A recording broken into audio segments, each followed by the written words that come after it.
ऐसा करो, तुम अपनी पत्नी को रथ के पास भेज दो। राजा किसानને કહે છે, એક કામ કર, તું તારી પત્નીને રથની પાસે મોકલી દે, વ मेरी पत्नी બેસે બેલ લે આએગી, કે જે મારી પત્ની સાથે જશે અને બીજું બળદ લઈને આવશે।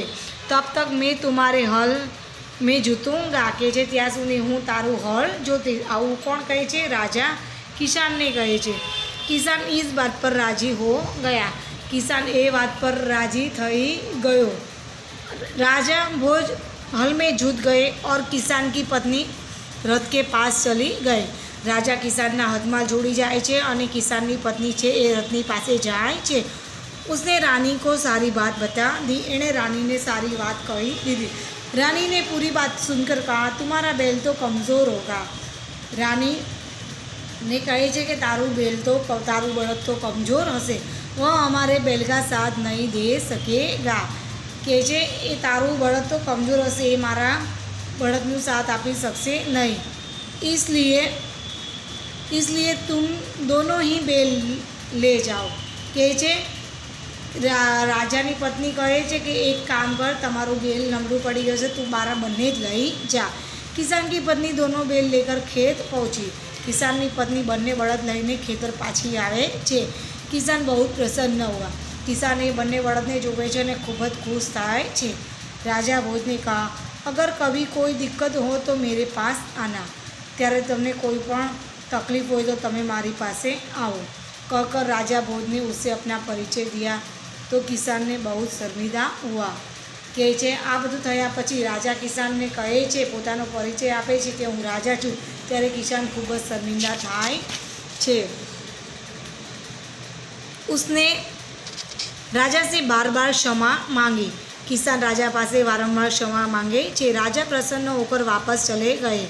राजा खुश थईने पाछा फरी जाए छे। उस बार उस किसान को खेत में अच्छी फसल हुई। ए वखते किसान ने खेतर में सारू अनाज उग्यु। उसके आश्चर्य का ठिकाना ना रहा। ए खूब ज खुश थयो जब उसने देखा कि खेत में जितने हिस्से में राजा भोज ने जोता था उसमें मोती उगे थे। जेटला हिस्सा में राजाए खेतर खेड्यु तो एटलामां मोती उग्या हता। बाकी के हिस्से में उमदा किस्म गेहूँ उगे थे।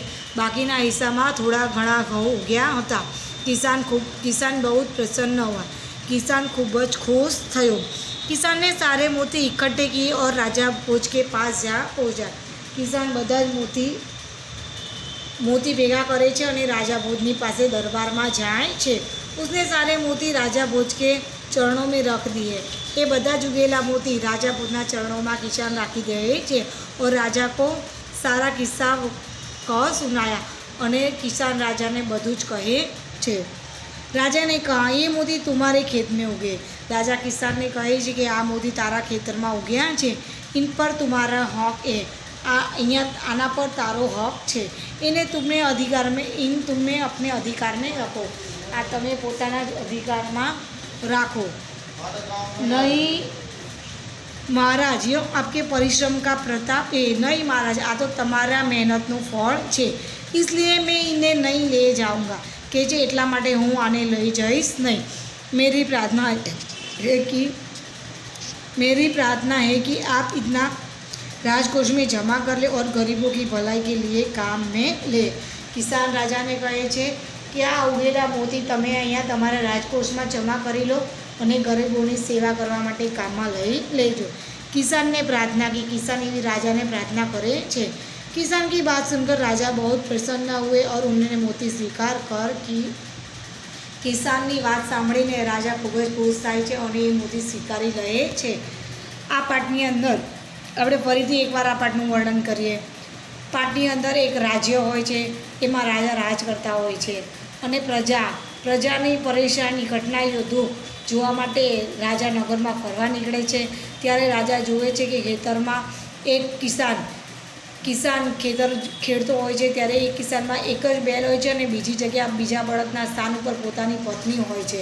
ત્યારે રાજા જોઈને કહે છે કિસાનને કે તું તારી પત્ની પર અત્યાચાર કેમ કરે છે?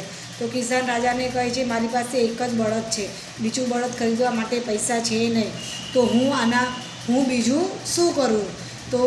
તો રાજા કહે છે તું એક કામ કર, બીજું બળદ મારી પાસેથી લઈ જા. તો કિસાન રાજાને કહે છે કે એટલા વખત મારું કામ રૂકી જશે તો એનું શું? તો રાજા કિસાનને કહે છે તારી પત્નીને મારી પત્ની રથ પર બેઠી છે એની પાસે મોકલ અને હું એના જગ્યા પર એ વખતે ખેતર ખેડું.